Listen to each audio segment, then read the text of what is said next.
తాను అమెరికా అధ్యక్ష పగ్గాలు చేపట్టిన తర్వాత అక్రమ వలసదారుల రాకని 95% నివారించినట్లు ప్రకటించారు ట్రంప్. అయితే బైడెన్ హయాంలోనే అక్రమ వలసలు తగ్గాయని డెమోక్రాట్లు గణాంకాలు విడుదల చేశారు.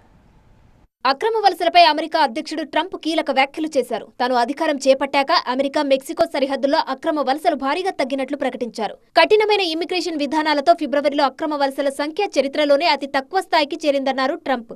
అంతేకాదు అమెరికాపై అక్రమ వలసదారుల దండయాత్ర ముగిసిందన్నారు. ఫిబ్రవరిలో కేవలం 8,326 మంది అక్రమ వలసదారులు మాత్రమే దేశ సరిహద్దుల్లో పట్టుబడ్డారని ట్రంప్ చెప్పారు. జో బైడెన్ అధికారంలో ఉన్న సమయంలో ప్రతి నెల దేశంలోకి 3 లక్షల మంది అక్రమంగా ప్రవేశించారని ఆరోపించారు. తాను అధికారం చేపట్టాక 95% వలసలు తగ్గినట్లు వెల్లడించారు. తాను అధికారంలో ఉండగా దేశంలో ఎవరైనా అక్రమంగా ప్రవేశిస్తే భారీ జరిమానాలతో పాటు డీపోర్టేషన్ తప్పదని హెచ్చరించారు.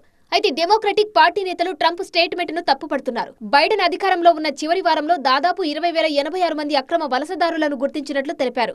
ట్రంప్ అధికారంలోకి వచ్చిన మొదటి వారంలో 7,287 మంది పట్టుబడ్డారని వెల్లడించారు. అక్రమ వలసలు 65% మాత్రమే తగ్గాయన్నారు. అక్రమ వలసదారులపై ట్రంప్ ఉక్కుపాదం మోపుతున్నారు. దాదాపు 400 మంది భారతీయులను కూడా వెనక్కి పంపించారు.